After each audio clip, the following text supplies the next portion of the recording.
Mr. Chairman, I would like to echo Commissioner New's comments. Although I'm extremely sympathetic to the plight of the residents of Autumn Woods, this property was zoned industrial prior to that subdivision being built. And like Commissioner New said, we're going to set a precedent for other industrial companies that want to come out to that already zoned industrial area. And I'm very much in favor, if it is in order, for a revote. Thank you. And Ms. Ramos, I want to say, since I'm the one that started this mess, again, my concern is the pollution. Right. And if there is something that you can do to contain the pollution or minimize it by moving it back, whatever it would take, because I don't disagree with Missy or anybody else. This has been zoned industrial a long time, but there also has been a plan in motion to create an entire residential area along 99. And so we have those together, but they've got to, they've got to mix and match in some way. So, how high the silo is has something to do with how far out the particulate matter goes. That's one of the reasons Well, the only particulate matter that can get airborne is the Portland cement. That's it. The Portland cement, obviously, they're trying to keep that from getting airborne because that's the most expensive part of the product is the Portland cement itself. Now, what if we were to move it back another 25 feet?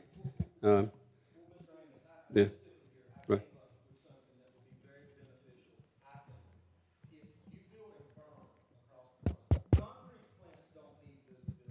Right. Right. Telephone call away. You don't need any visibility from the road. If you could build a berm there that would cut down some of the noise, like's been done on 95, I can certainly bring that up with my client, and they probably wouldn't be opposed to that. I would like to point out that berms are really, really effective at blocking headlights and not so effective at blocking noise unless they're a certain height and there's no vegetation around them and you've got a fence along the top. And we're probably looking at 40 or 50 feet to be able to accomplish that. I've actually measured the noise on some of those subdivisions on 95 prior to and after the construction of the berms. And the difference, the noise reduction that occurred by the construction of the berm was minimal, absolutely minimal. Sound barrier walls work a lot better, but sound barrier walls are very expensive to do as well. So what I think would be more effective would be to leave more natural vegetation between the right-of-way of 99 and the plant. I think the natural vegetation itself is more effective at blocking noise because it's filtering the noise out through the leaves and the pine needles and all the other stuff. So, Mr. Chairman, I don't know, I'm like Bill, Mr. Edgy, I don't know if it is appropriate that I would be interested in a revote. Okay. No, we've already voted on it, so you can't withdraw it. But somebody can make a motion that we reconsider the application. I'll do that, Mr. Chairman, seeing how I second it. I make a motion that we revisit the previous vote. Reconsider SP 4500. Correct. Based. I have a motion and a second. All those in favor of reconsideration signify by raising your right hand. That is unanimous. thank you very much. And we will work with the county to make sure that we have a minimal impact on the neighborhood across the street. Okay. We haven't passed it yet, sir. Wait a minute. Hold I on. thought y'all voted. Oh, y'all voted to reconsider. I'm sorry. We voted to reconsider. I wasn't paying Bear attention. with us. It's a slow process. All right. All those in favor of approving the site plan for SP 4500 Satterfield Concrete signify by raising your right hand. You need a motion. I'm sorry, a motion. Mr. Chairman, I would like to make a motion to approve SP 4500 as presented. I second the motion. Have a motion and a second. All those in favor signify by raising your right hand. Okay, that is unanimous. Now, thank you. Yes, sir. And you understand that, we just like those folks to work with the residents out there. you Yes, know, sir, I do to understand that. whatever And we will can. do everything we can do to minimize the impact, to make sure that we don't, And if you're it's, not getting if calls. it's increasing the buffers or moving things around or whatever, you know, If I slide everything back a little bit, is that a staff approval? Yeah, as long as you're not increasing the footprint. Okay. No, it'd be the same you footprint, have same Neil- everything else, Neil, just slightly you say relocated. No, sir, I'm good. Oh, okay. I'm good. Okay. He just addressed my main concern was the buffer. okay. Thank you very much. All right, sir, thank you. All right. SP 4572, Altama Office Complex. Consider site plan approval for the redevelopment of an existing site and new construction at 154 Granville Nix Lane, partial number 03-02512 and 03-02513. The site is zoned highway commercial. Wesley Franks, Robert Civil Engineering, agent for Coastal Club Development, LLC owner. The applicant's requesting site plan approval for the redevelopment of an existing site and adding new construction at the address that Chairman Strickland stated. The project site was recently rezoned from various residential districts to highway commercial. That was along with the Beverly Villas Senior Living rezoning, and it is the former campus of Grace Baptist Church. And as stated, the site is directly to the south of Beverly Villas, and Beverly Villas was rezoned to medium residential at the same time that this site was rezoned to highway commercial. And this is a zoning map showing the Beverly Villas Senior Living right here, and this is the site in an area that's heavily highway commercial. And this is the site plan showing the existing church, which is going to be converted to an office, the existing gym, which is going to be converted to storage, and the two new storage buildings. And the elevations for the new storage buildings weren't available when I sent out the site plan, but this is what the two new storage buildings will most likely look like. And here's a picture of the existing church building and the existing gym. And we're recommending approval as presented. And Mr. Franks is here tonight to speak on the application. Thank you, Maurice. Commissioners, any questions for staff?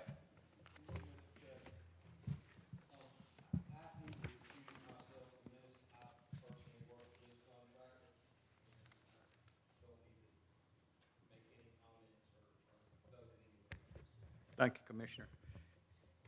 Commissioners, any questions for the staff? Will the applicant come forward?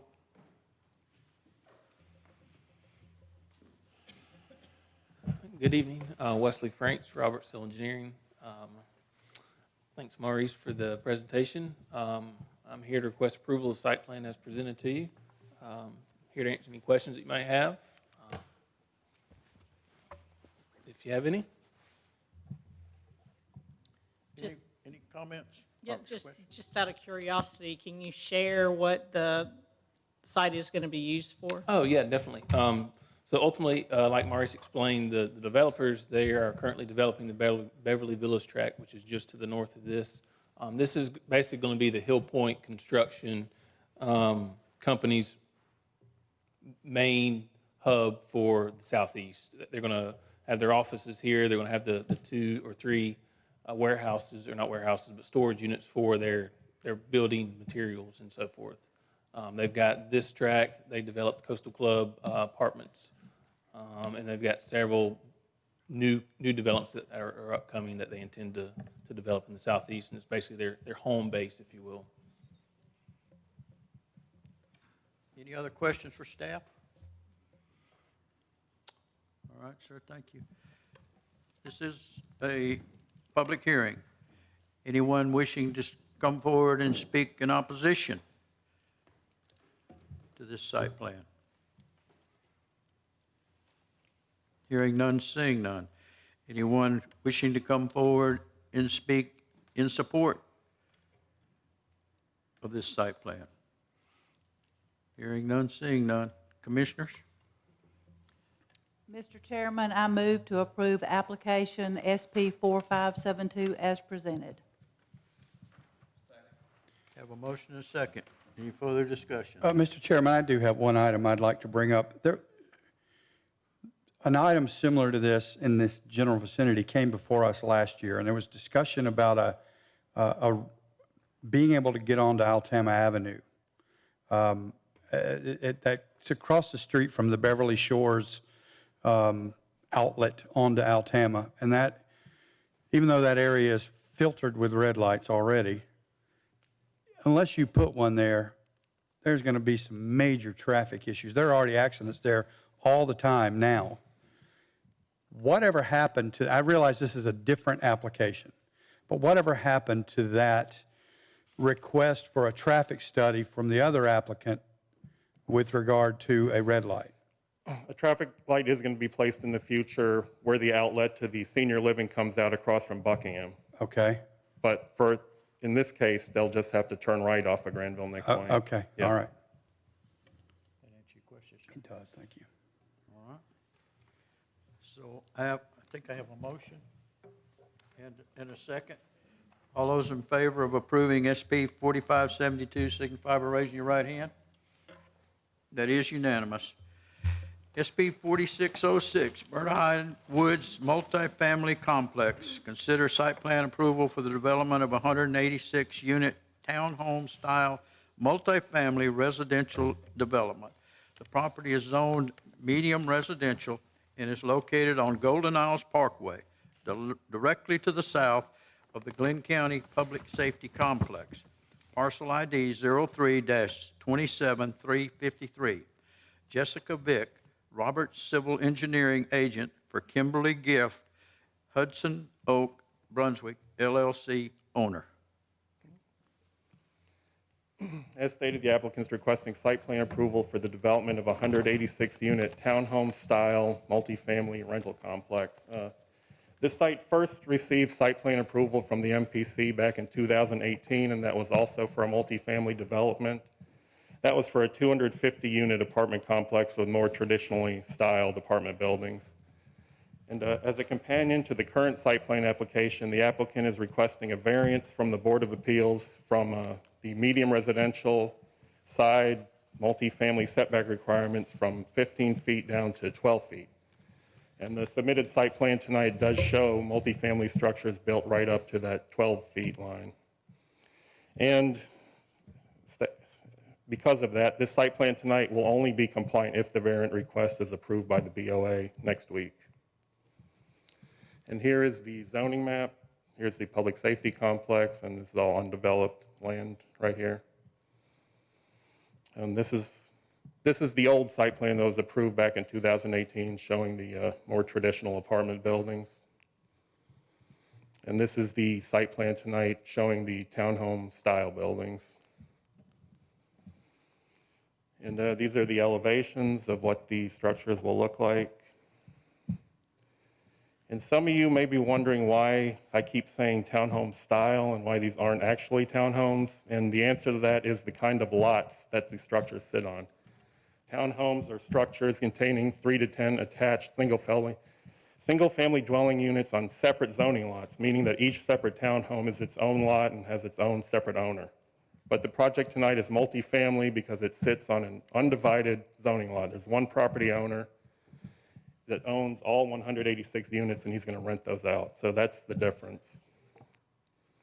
And as stated, the applicant is seeking a variance from setback requirements at next week's BOA meeting because he would like to potentially subdivide these 186 units into separate townhome properties in the future.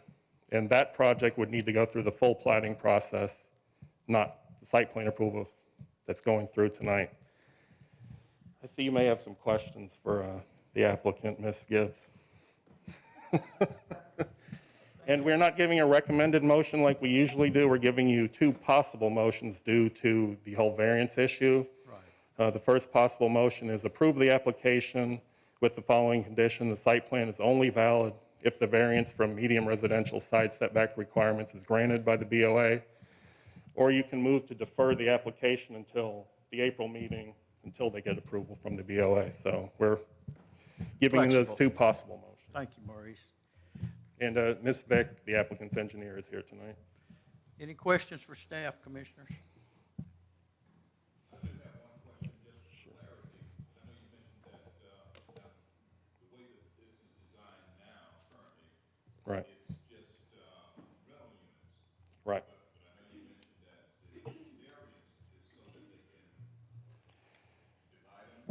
Well, the variance, they still want to do rental units for now, but the reason for the variance would be that they would have enough room to turn each one of these separate townhomes into a separate lot. And like I said, the engineer can explain to you more about that. But that's basically why.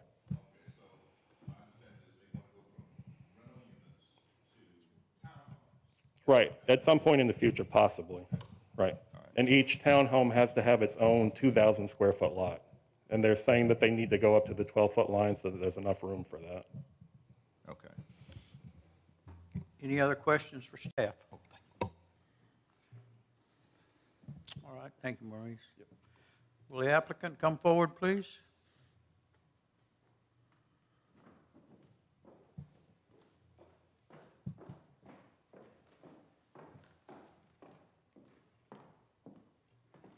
Good evening.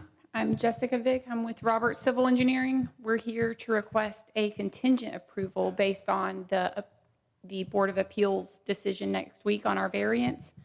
Like Maurice said, the reason that we're needing a variance is we have this property laid out currently as a one parcel apartment style development, but the developer in the future would like to have the option to subdivide into the individual lots, and individual townhome lots only require a 7-foot setback. And so with the single parcel, we're required to have a 15-foot setback. And so we're going to request a variance of that 3 feet. And then to make up for that, we're going to install a 12-foot type A modified buffer. So we'll put a fence along those property lines. And that would serve as a better buffer than the extra 3 feet for the noise and all of the lights and stuff from the public use complex to the north. I'm here to answer any questions if you guys have any. Thank you, Ms. I Vick. have a question. This is different in the way you're going about it. I mean, it started out as an apartment, and it took me a minute today to understand about different parcel numbers. I bothered Maurice about it all day, but I understand that now. So it started out as an apartment. Now you're going to do townhouse-style rentals. And then if you get this approval for the variance, eventually you're going to then create several parcel IDs. Is that correct? That's the plan. Okay, and what time period are we talking about? The developer they're planning on developing this townhouse development in 3 phases. So it would probably be at least a year before construction was complete, possibly more, depending on the interest that they have in the townhouses. And they may decide that, you know, they want to keep it as one big parcel. But in the event that they find someone who's interested in buying it as a lease-to-own type development so that it could be individual lots, we would like to set this project up so that we could easily plat it into individual lots. And the requirement for the individual lots is the 2,000 square feet. And so that extra 3 feet, if we scoot everything down, we just run out of room for some of the center lots.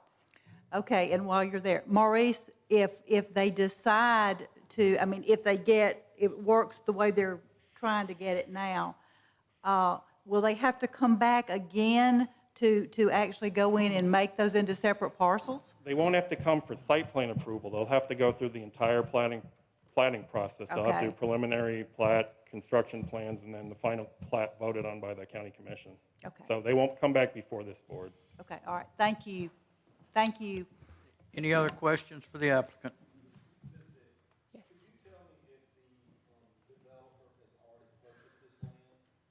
Yes, they have. They closed on it about 30 days ago. Any other questions? I have another question for Maurice.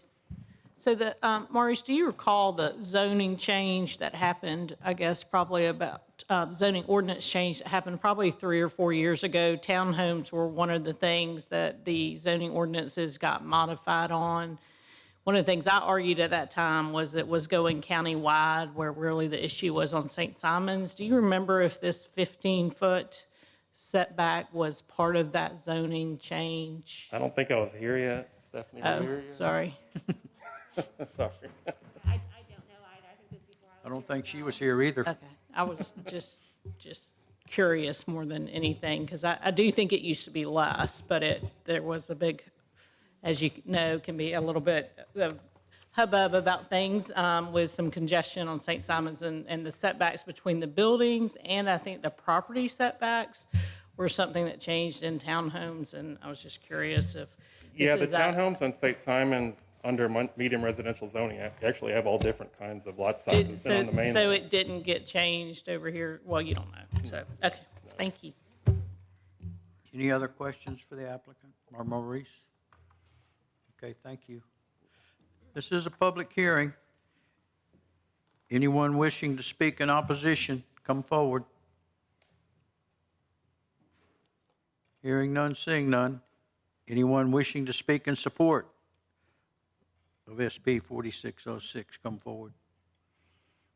Hearing none, seeing none. Commissioners, Mr. Chairman, I make a motion to approve SP 4606 with the following condition. The site plan is only valid if the variance from the medium residential side setback requirements is granted by the Board of Appeals. I'd like to second that motion. have a motion and a second. Any further discussion? All those in favor signify by raising your right hand. That is unanimous. Thank you. Yes, ma'am. Public hearing, zoning decisions. ZM 4322, Southern Retreat RV Park, Flume Amendment, request to amend the envisioned Glynn County Comprehensive Plan future land use map from the low-density residential land use category to the commercial land use category for approximately 34 acres located at 7345 Blythe Island Highway, parcel number 02-00498, Chris Amos, agent for Mario Garcia, applicant Bopower, Inc., owner.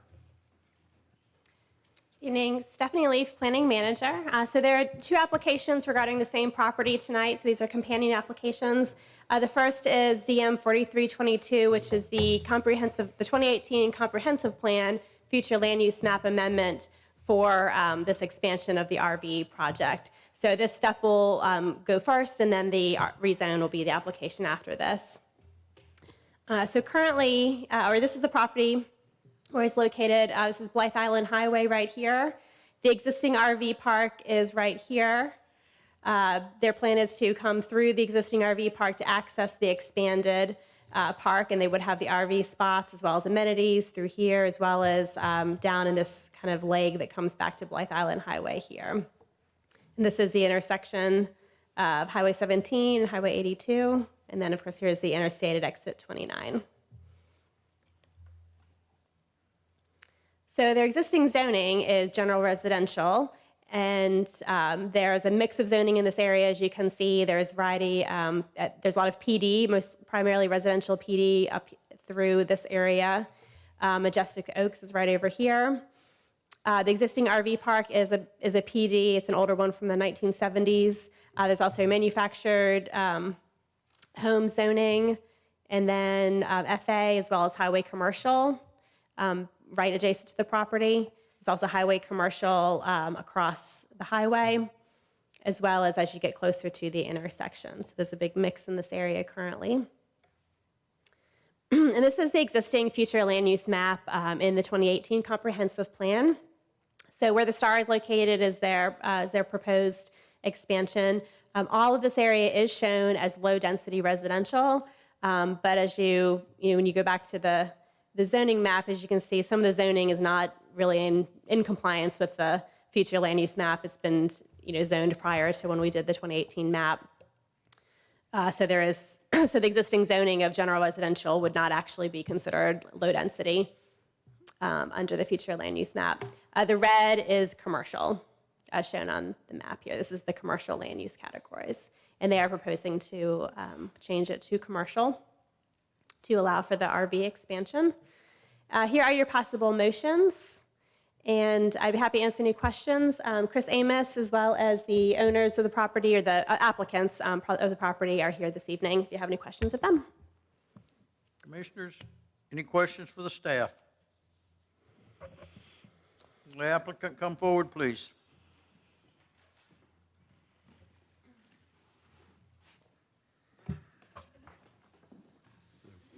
Chris Amos with CSCC Incorporated, the engineer on the project. Mario Garcia, the guy that want to buy the land and make the park a little better. Commissioners, questions for the applicant? And we would like to, oh, Neil? I'm sorry. Go ahead, Commissioner.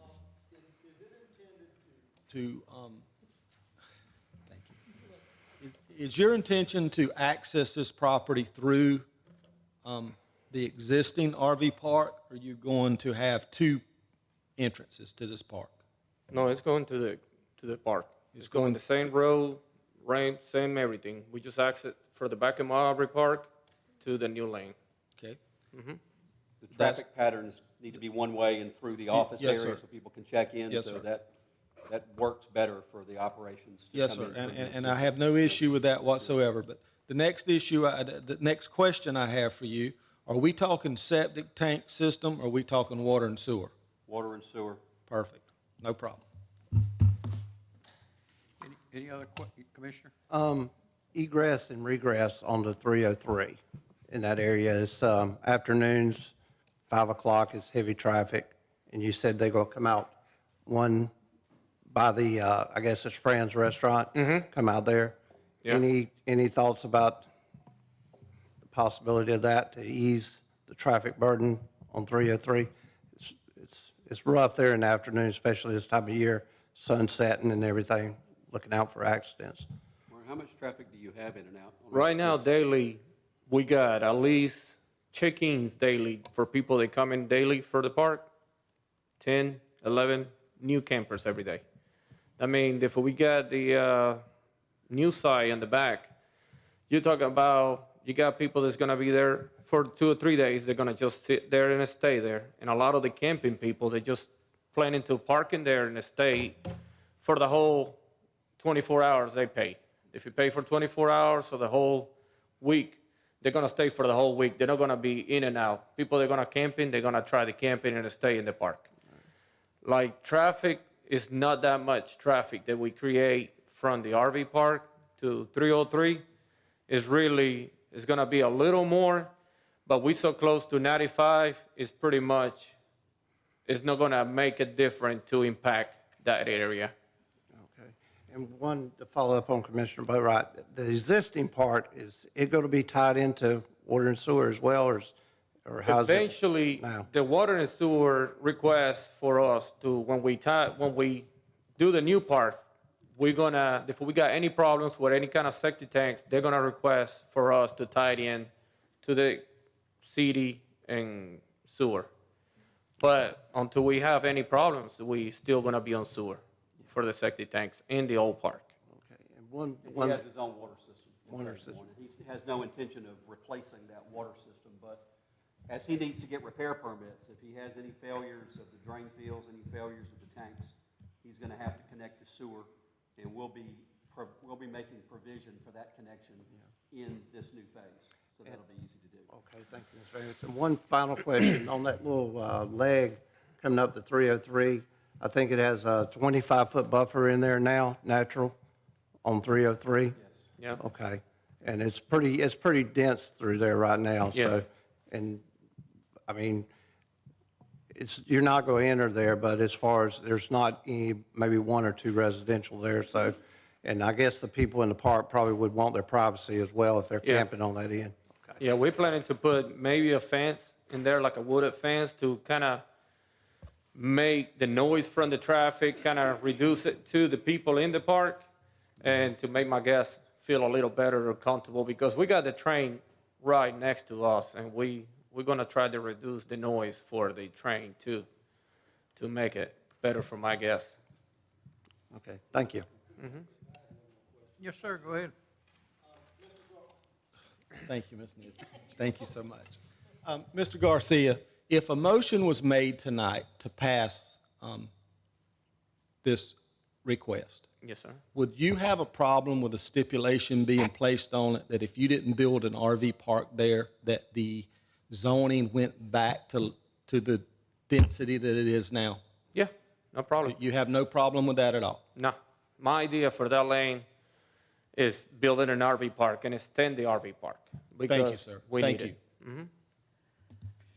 Any other questions for the applicant? All right, thank you. Thanks.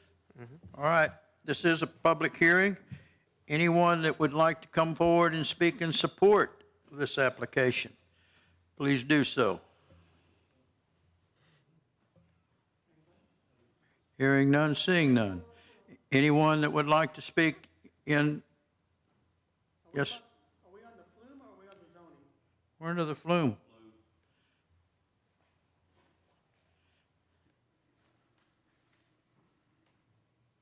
Are you speaking in support of it, sir? No, in opposition. Okay, well, I'm about to call that. Anyone wishing to speak in opposition to this application, please come up to the microphone, podium, and state your name, please.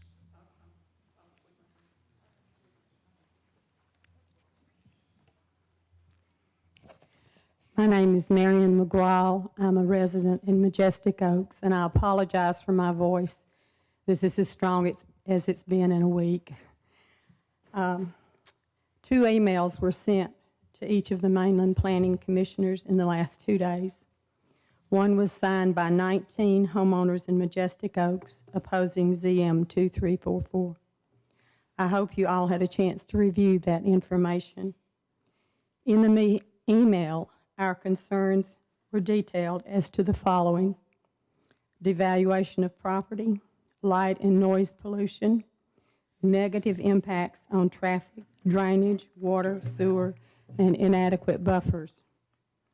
This proposed amendment to the future land use map rezoning general residential to highway commercial could become a precedent to allow more detrimental rezoning in the future.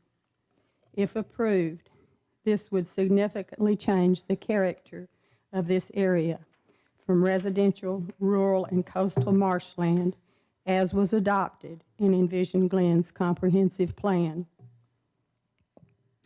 In Envision Glynn, the mission statement on page 20 says, "Our mission is to create a comprehensive plan that embodies a forward-thinking vision and specific actions for the future growth and strengthening of Glynn County and its diverse communities, protects our quality of life and resources, and is embraced by the citizens and utilized by county leaders and staff in their ongoing decisions making for Glynn County."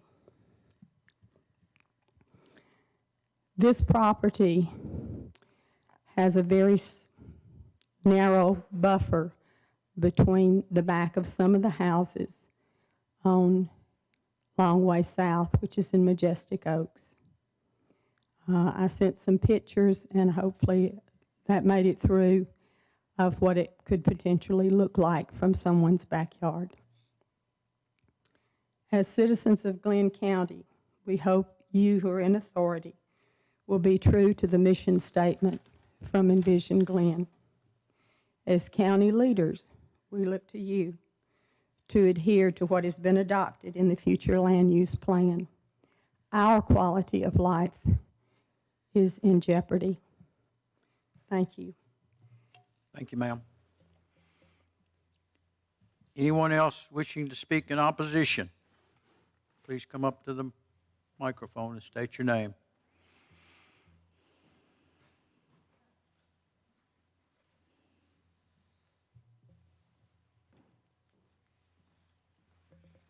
Good evening, Commissioners. I got, State your name, please. I'm sorry, my name is James Harden. I'm a resident at Majestic Oaks. I got a somewhat different concern than the woman that was just up here. And I think you touched on it with the very first hearing that you heard, the one with the concrete plan across, I think was Tanglewood? That was the name of the neighborhood? So here's my problem. Today's request, flume request, is not just is not just a request to amend it or for a waiver or anything like that. I mean, we're literally flipping the map right now. I mean, we're talking about a large piece of property here, and it's adjacent to the Majestic Oaks plan development.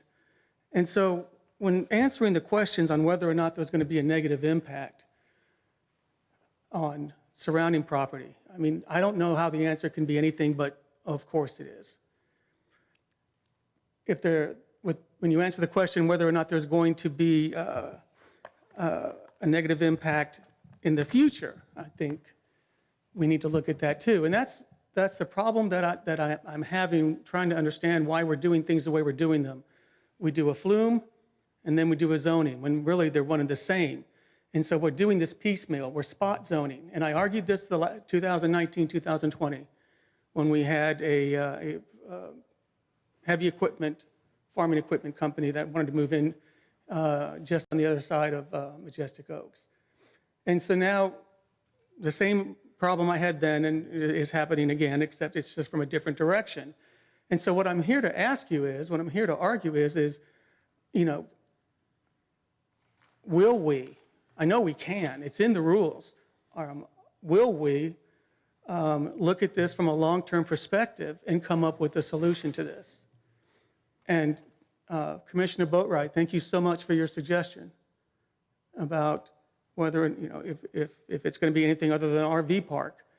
I would hate to have a concrete plant in my backyard or anywhere near my yard for that matter. And so luckily in this situation, we're talking an RV park and not a heavy equipment repair facility, a concrete facility, or something like that. But I think we can read the writing on the wall. I mean, where that big star is, pretty much going to be commercial there. There's a commercial lot that's a little bit further down from it. That's where the radio antenna is, by the way. It's empty. So this notion of mixed use, well, yeah, let's be a little bit more specific. Mixed use, mixed low-density use, okay? But my neighbors and I can see where this is going, okay? Ms. New hit the nail on the head. Nobody's against development. We all need it. But there's tools available to you to make sure that we, my neighbors and I, and the people in the area, are impacted minimally. And that's not being done. And one of the things that we can do is instead of just asking the question of what's the impact right now, okay, what's the impact later? What's going to happen to the phase 3 of Majestic Oaks once that is a planned development? What's going to happen to phase 3 if it doesn't get built at all? The project's been going on for what, 16, 17 years? And so where are we in that? What's going to happen when the next person asks for a zoning change, a flume change, zoning change, just up 82? And so I think my neighbors are here. I mean, I don't want to speak for them, but I know I'm here because, okay, it's an RV park. Okay, you know, I hear concessions have been made and everything, but what's next? What's next for the people over at Tanglewood? Okay, you're going to have a concrete plant. What's next? The farm equipment facility? The truck repair facility? What's next? I mean, if I was at Tanglewood, I don't know why they're not here. But, you know, it's all I could do for not leaping out. The only reason I didn't say anything is because I don't live there. And you have to pick your battles. And so that's what I'm asking this commission to consider, is when you make your decision, if you're going to allow it, if you're going to allow it at all, as Commissioner Boatwright, you know, I think wisely suggested, you know, what parameters are we going to place on this? Are we just going to blindly say, okay, it's commercial? No, thank you very much. You know, if it's not this, then it's going to revert back. What else can we do? We got buffers. Are they adequate? We need to address that, of course. But I think we also need to ask the question, answer the question. Your time's up. Just one more moment, and I'll finish my thought, if I may. I would like us to answer these questions in a long-term perspective and not a short-term perspective. Thank you very much. Thank you, sir. Anyone else wishing to speak in opposition? to this application? Come forward. Hearing none, seeing none, this public hearing is closed. Commissioners, Mr. Chairman, before any motions are made, I'd be remiss if I didn't state this, and I've stated to each individual one of you privately, but for the record, Commissioner New and I had the opportunity to sit on the steering committee for the comprehensive plan. It was a series of 2-hour meetings that lasted for several months, and there were probably, 15 people in the room? The night that we addressed the future land use map, we spent 2 hours on it, maybe. And what we were told by the consultant was that the future land use map was a guideline for zoning, for future zoning. And that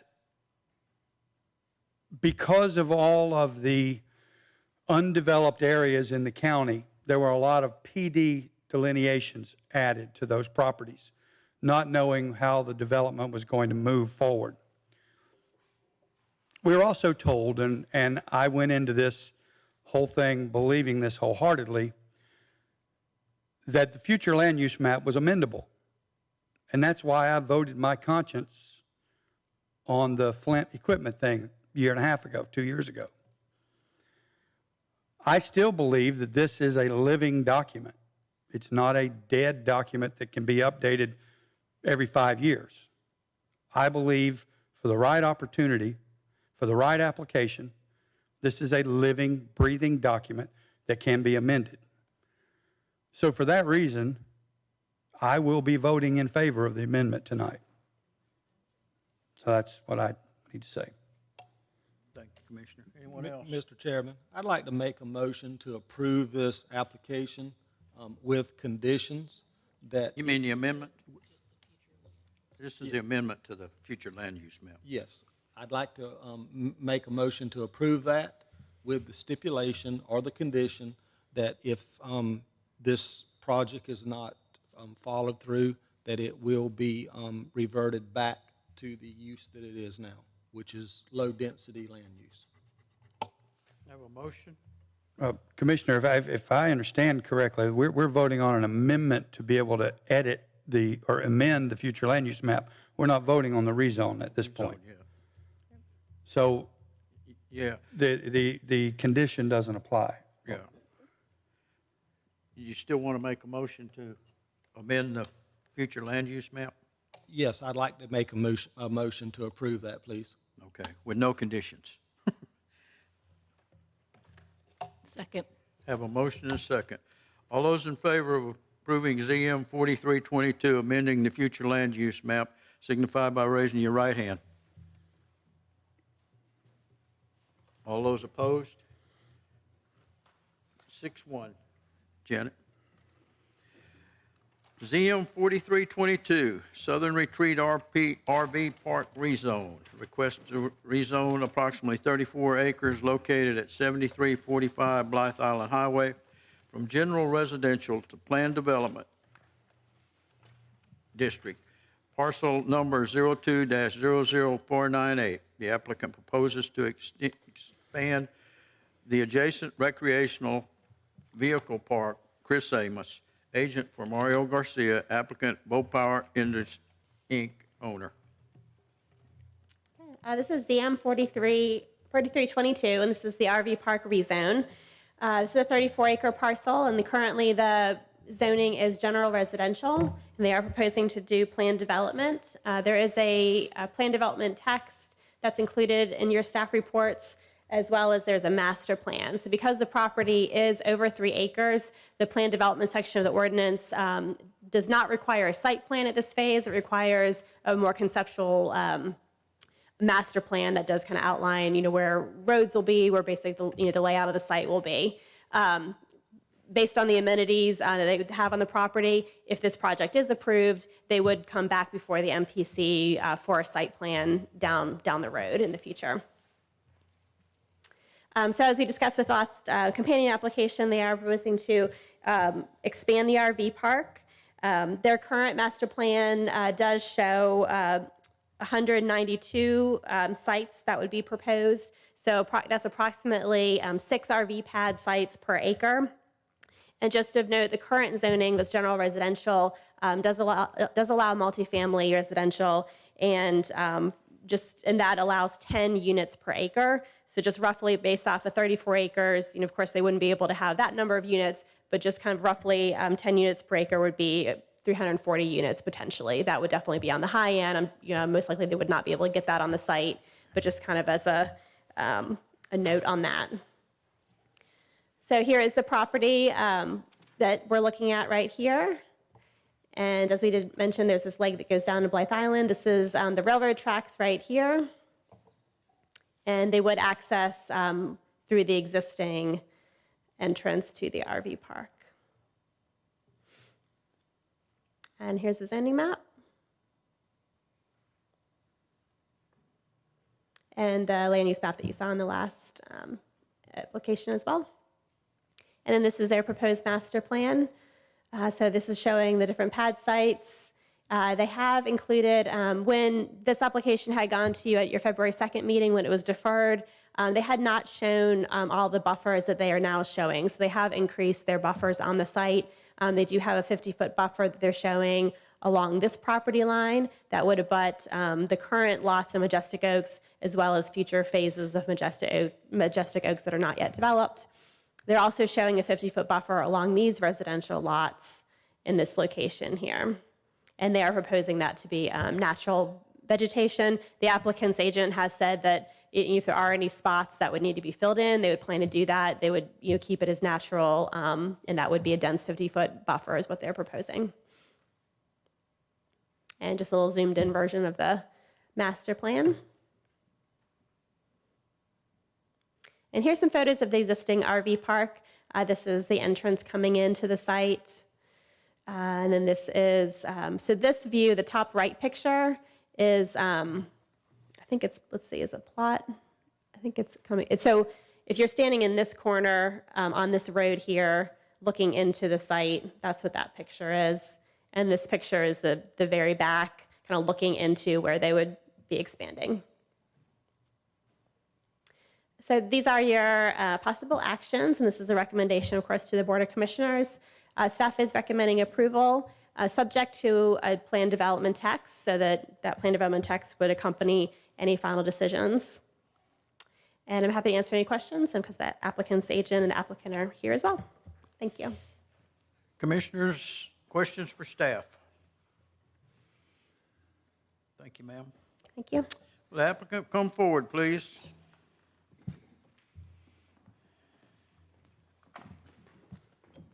Chris Amos again, Mar- CRCC. Mario Garcia. Any questions for the applicants, commissioners? All right.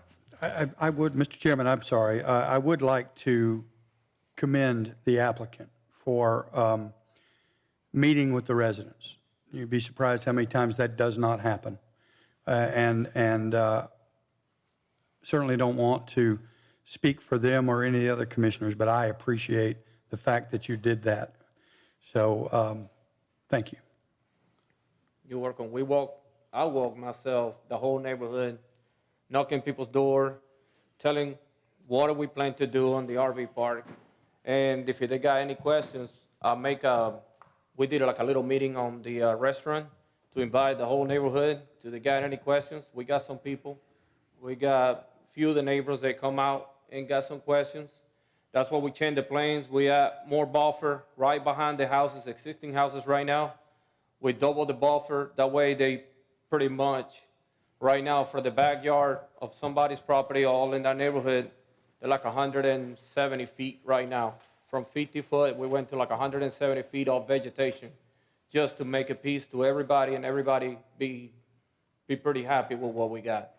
And I'm planning to make a mobile home park or something that's gonna be really ugly to look. My plan is make something that's gonna be high class. That's what we're spending. The distance between the RVs And we really try to make it like a high class and eventually be like a resort RV park. It's gonna be like really nice. And that's what we try to do. We don't try to do a bad deal for the neighborhood. We're not gonna increase the lighting. One of the main things that we wanna buy that property and rezone it and change it for an RV park, right now is full of homeless people in there. Full of homeless people. We can call the police. I got pictures with all the campsites for the homeless people in there.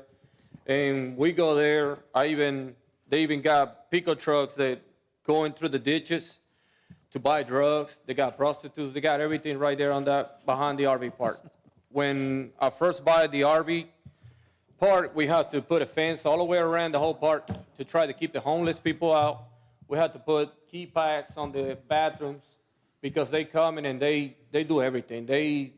From sex in the bathroom to everything in there, to try to spend the night when it was cold in my bath facilities, taking showers. I mean, it was ridiculous. We had to close in, make my employees keep an eye on the homeless. It was a nightmare. And me and the police, we've been trying to keep an eye on those people, but right now they know I don't own the property, and they're just chilling in there with no problem because they say, you don't own the property, you can do nothing. And right now it's just full of homeless right there. They're just walking back and forth. I have to keep my employees back and checking the fence all the time because they bending the fence with sticks just to can go inside the RV park and is stealing stuff from my customers. And that's a bad reputation that Glynn County has taken to the people that just come in and visit Glynn County. They say it was nice, but somebody stole stuff from my camper or somebody was knocking and asked for money in the middle of the night. And I don't think so that's the vision that we need for Glynn County right here. When I first come into this town, I really like it because of that. And now I don't got nothing against homeless people. I know they probably in that situation because of reason. But I think if we let them do whatever situation they want to be and you would just let them sit there like we don't care that sits in there, it's going to create more problems. I mean, they walk, we got it on the cameras, they walk naked behind the field. We got kids there, they just watching. I mean, it's just really, really unsafe for the people. I got pictures and videos from the camps they got right now is less than 40 feet from the people from their houses. And right now they worry about an RV park sitting behind their houses.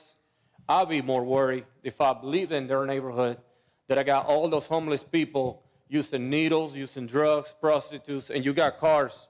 They just go in there and buy drugs. They going drunk on the ditch. And that's the picture on it. We had to pay for the towing truck to get that truck out of the ditch because they just do whatever they can for do whatever they want in there. And that's what we try to do. Thank you, sir. Mm-hmm. Any other? I have one question for Mr. Garcia, and Yes, it has to do with the number of homeless people in there. Once you purchase this property, do you have any idea how many people are in there and what you plan to do to move them from there? How many people right now, I don't know. That's a daily deal. If you go and drive to the exit 29, 10 o'clock, you see all the homeless everywhere. Right, I Everywhere. understand. And that's what they're hiding, right about there. Because they got the whole system pretty good. I don't complain what the church do. I'm pretty happy what they do, try to help the people. But every Monday or every other Monday or something like that, they give free food to the homeless or the people they need it. The best place is just stay in those woods, walk over there, go get the food, come back in the woods. It's loaded with trash, loaded. Those woods are just loaded with trash, needles, everything. And that's something I try to do. A lot of those people, when it used to be homeless people there behind the campground, they went there, they get out of there, they find jobs, they do whatever they got to do. But I don't think it's safe for nobody around that area got that many homeless people alone without supervision because we have to go over there with buckets and turn off fires and everything they do because if a fire apply in that area right now, there's no way a fire truck can go through it. They got so many ditches and the road zone behind that area, there's no way a fire truck can go to it. I mean, those woods, they catch on fire, there's no way they turn it off right now. Thank you, sir. Any other Can I point questions out for one the, thing about the site plan real quick? So one of the things that Mr. Garcia is going to do whenever he buys the property is he is going to secure it. Other than the buffers, we're going to go ahead and start underbrushing so that the thing is cleaned up, but he's not going to cut down any more trees than he has to.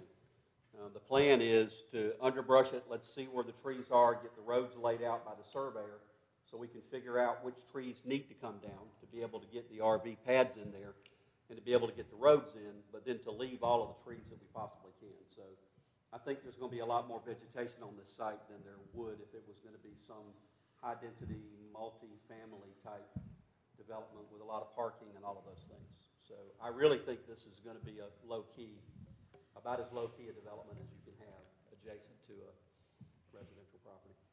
thank you, sir. All right, this is a public hearing for ZM 4322. Anyone wishing to come forward and speak in support of this application, please do so.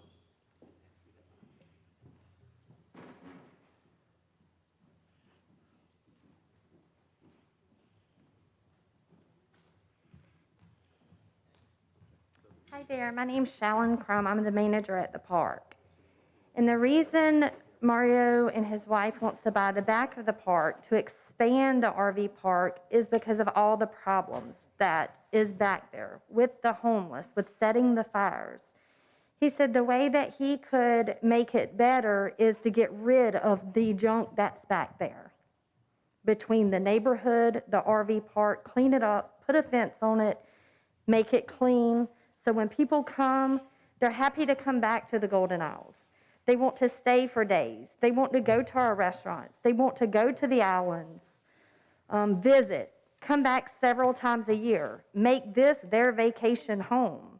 That's his whole goal of doing that. Someone said about the traffic. We made our check-in time at 11, checkout time at 11 o'clock. So it doesn't run into any high traffic for lunch in that area. Check-in time is not before 1 o'clock, just so you have that 11 to 1, so the roads isn't busy right there turning in on all the other traffic. But it's a daily basis that we're going back there. We're checking for fires. We're checking for people trying to climb over the fence, you know. And the main thing, just clean it up, make it a place that people want to visit and come back. Shallon Crum. Yeah, thank you. CRUM. Sorry, Janet. Thank you, ma'am. Thank you. Anyone else wishing to speak in support? Hearing none, seeing none. Anyone wishing to speak in opposition of ZM 4322? Come up to the microphone and state your name. I'm Donna Johns Collins, and I live on Long Way South in Majestic Oaks. And I was not notified that Mr. Garcia wanted to meet. No one knocked on my door. And I didn't have the opportunity to meet with him or speak with him. It's my understanding it was a select few. And it would have been nice for all of us. We are a tight-knit community, and we do like to communicate, and we have ever since we had indication that this was going to be on the agenda. And I just wanted to speak about the homeless. And it has been an issue I've heard of.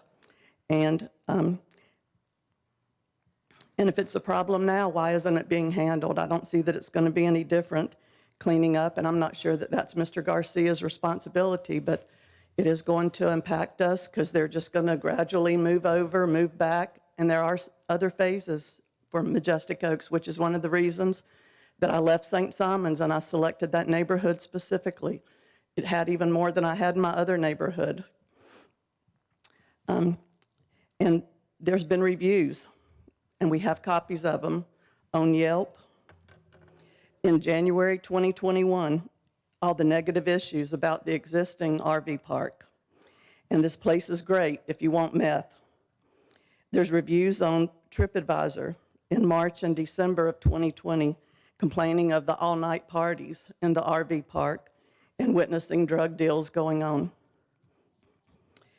And we wondered about security when it's purchased now and in the future with so many home sites or RV sites. What's the security?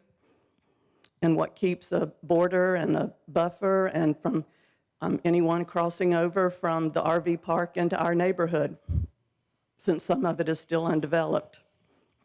And so for these reasons, as a resident, I respectfully request that you do not approve ZM 4322. And thank you for your time. Thank you, ma'am. Anyone else wishing to come forward and speak in opposition to the application? Come up to the microphone and state your name.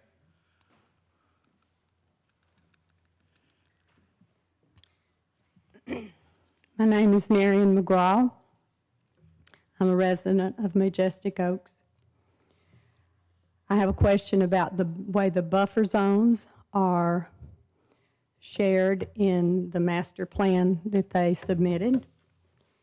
In the plan development zoning text, under Section 3, General, Section H, setbacks or buffer zones, it states that the setbacks or buffer zones for the western property line bordering Majestic Oaks will be 20 feet as a 30-foot drainage canal easement is already in place.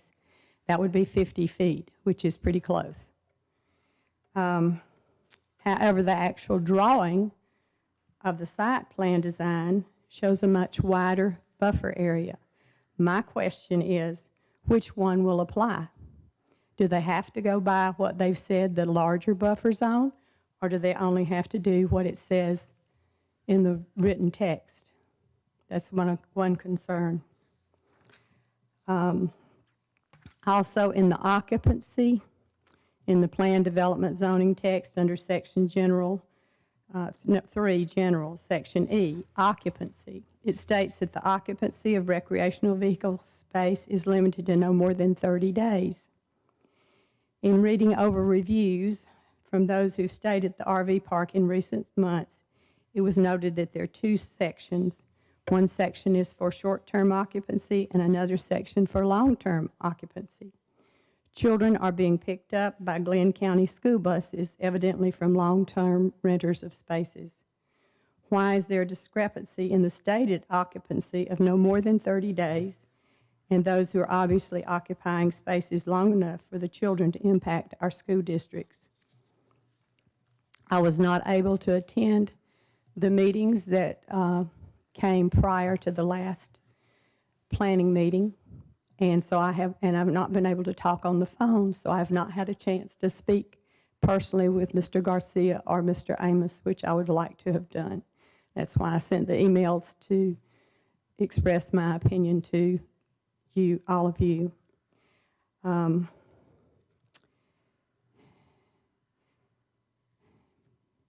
It's very frustrating and very disappointing to think that, we have spent a lot of time and effort and funds to make our homes special to us in Majestic Oaks.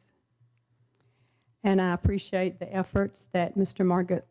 Garcia seems to have toward taking care of the homeless. I only know of 3 homeless people who come by, and we live right on the drainage canal, closer to the church. Helen and Clyde and Bert. They've never caused any problems that I know of. I don't know what they do when they get back there. There may be more people come in from other directions, but that's the only ones we see go by our house. And yeah, I would like to see them have a better situation, whatever that might mean for them. So, as a resident of Majestic Oaks, I respectfully request that you do not approve ZM 4322. Thank you. Thank you, ma'am. Anyone else wishing to come up and speak in opposition? Come up to the microphone, state your name, please.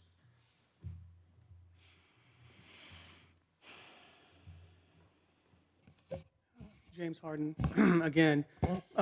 My opposition is the same as I said before for the flume. And so I'm not going to be redundant and just repeat everything I said. I'm sure it's fresh in your minds. And so what I'm hoping to do is minimize the damage. I mean, I speak of the effect on my neighborhood and the area. And so I'm asking the commission to consider Commissioner Boatwright's suggestion. I know it was made prematurely, but if you're going to change zoning for this RV park, and the zoning happens to be commercial and it doesn't work out, heaven forbid, or decides to move on, or sells it, or whatever, then what? Then do we have to face the concrete plant? I share my concerns with my neighbors. The neighborhood is pretty special. I think, we all came there with high hopes, and only one phase has been finished thus far. But my concern is long-term. And so I am again asking, you can take action. I can take action, but there's a year window in which something for it to be heard. If you were to take action to address these long-term flume maps and the short-term changes that are being sought, your motion would be heard infinitely more quickly than mine. But I'd be happy to help you draft it. And so what I'm asking is for Mr. Boatwright's earlier suggestion to be considered, and that we please at least put some restrictions and constraints on this to keep it from getting out of hand, is what I'm asking for. Thank you. Thank you, sir. Anyone else wishing to come up and speak in opposition? Hearing none, seeing none. And let me point out, folks, those of you that are here, we are an advisory board for the Board of Commissioners. The final say rests with the Glynn County Board of Commissioners. So, I'm not trying to throw our commissioners under the bus, but they're our elected officials, and so they're the governing body, and they have the final say in any decisions that we make. Having said that, commissioners? I have, Mr. Chairman, a couple of questions, if that's okay. Yes, ma'am. And I don't know if probably the applicant and the staff may need to answer one of them. Thank you. Misty, I wanted you to come up and address the lady's issue about the... Yeah, so that's one of my questions. So I think Mrs. McGraw brought up the occupancy issue, and so Steph, I'm curious what our ordinance says about that specifically, if you could maybe address that first. That's a good question. I'd have to double check the actual definition, but my understanding is that, RV parks, it is a temporary nature.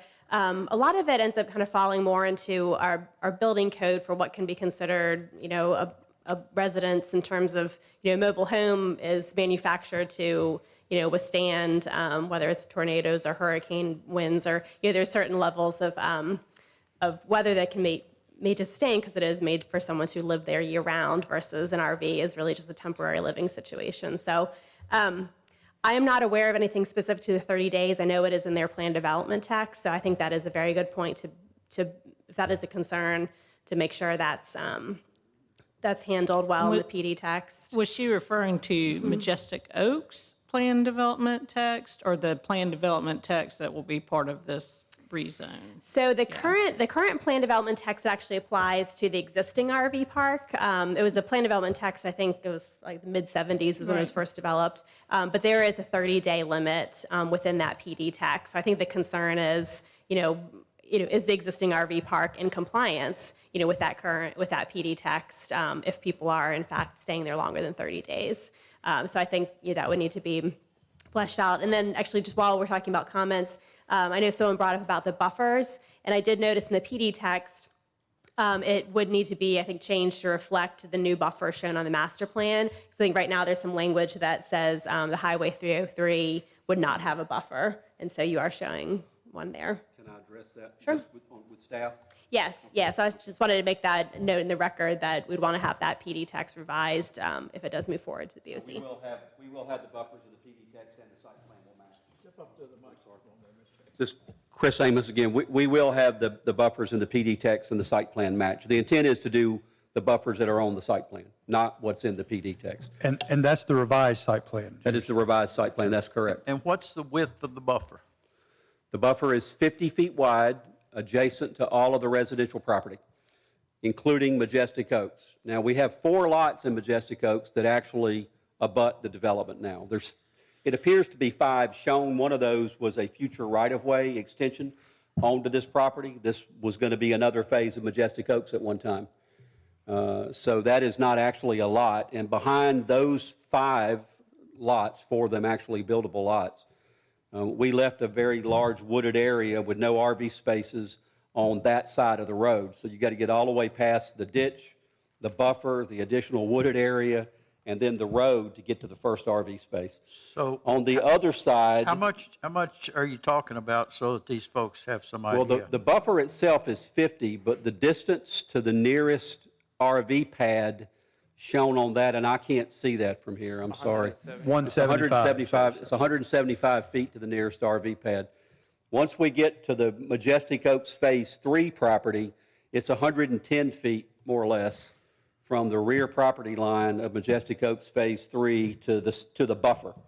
Not to the RV pads, but to the buffer. Now, this will all be in place when anybody buys property in Majestic Oaks Phase 3, so they'll be buying that property with this being a known condition. It won't be something that they're being surprised by. Yes, sir. Mr. Garcia, can you address the occupancy? Yes, sir. Do Question you about the have, people, do you how have long- people in there that are staying for like 3 months, 6 months, a I got year? people that stay longer. I got employees that live in the park. I'm not talking about employees. I'm talking about people coming through. Yeah, we got, like, when they open the border, the Canada border right here, they do it in Florida, they do it in every state.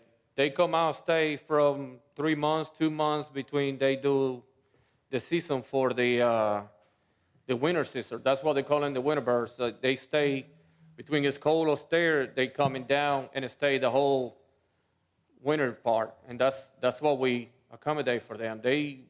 We rent it monthly, weekly, and daily, but they just only stay for the period of time they want to be there. Like I say, if they come in for the winter, that's what we live in and stay in the winter time. But for the new section of the park, it's going to be all daily people. So you do have people that stay in that park for several months. Yeah, 2 or 3 months, continuously. yeah. In the existing section, but I believe that. And the new part is going to be only daily people, daily and weekly, that's it. Yeah. For the new park, it's only going to be daily and weekly, that's Thank it. you. So will your PD text be updated for that? Well, the PD text has 30 days in it right now, correct? 30 consecutive. Now, a lot of the people that, how long have you owned this park? Just June this year, I'll be 2 years. So a lot of what's going on in the existing park, he inherited when he bought it. And he spent a lot of time and a lot of money, more money than time probably. Yes. Cleaning up a lot of things. One of the things that he wants to be able to do when he gets the new section in place and generating revenue is to go back into the existing section and do some things to make that a nicer portion of the park. He can't really do that now because he's got to get the revenue in from this other phase. Okay. Any other questions for the applicants? All right, commissioners. I have another Yes, question ma'am. for staff, so not to poke a bear, but, so a PD text has that 30-day requirement. Whose responsibility is it to enforce that? Code enforcement based on complaints? Yeah, and I did double check our zoning code while we were talking. And for our recreational vehicles, we only define them as temporary living. We don't have a 30-day or any kind of limit. So yes, it would be code enforced. So if there are complaints that are received, then our code enforcement will then look into it and talk with a planner to look at the plan development text, and then we would get in touch with the owners of the park regarding that concern. My point is, there is recourse Correct. if the neighborhood feels that the PD text has been violated. That is right. Yeah, if that is in the PD text, that is the same as a zoning code. So it would be the same as a zoning violation in any other district, and we would enforce it based off of a zoning violation. I have a question about Majestic Oaks. How many residents live in that subdivision, and what's the potential there? Right, yeah, there are, I think, another 2 phases, I think, there's a couple other phases to Majestic Oaks, so I think existing. I'm working on a project, so I can address that sort of.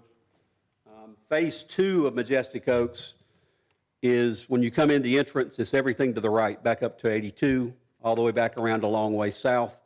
That's being built in multiple phases. Phase 2A is about to get under construction relatively soon. I think it's 27 or 28 lots. I believe there's another, I think there's about another 100 in the rest of Phase 2. At some point, they're going to be looking at Phase 3, and in fact, we're going to be bringing a modification to the plan development text before you in the not-too-distant future to deal with Phase 3. We were working on that, and it was going to come before you at the same time we did the Flint equipment rezoning, but there were some issues concerns that staff had about traffic and some other things that we didn't have time to address before that meeting, so we tabled it. We didn't bring it up at the Majestic Oaks meeting. We've also got a property configuration issue. The Majestic Oaks plan development also has some commercial property in it, and we want to deal with that when the PD comes back as well. I know that my clients in Majestic Oaks, their intent is to build that whole back half, everything up against the ditch and everything up against the existing Majestic Oaks as single-family residential using the same development standards that are in the existing subdivision. So I'll be able to answer that question better when I come back in front of you with the other with the site plans and the other PD text amendments. Yeah, but currently, how many residents are in Phase 1? I don't know would how you many say? people live there. About 50 houses.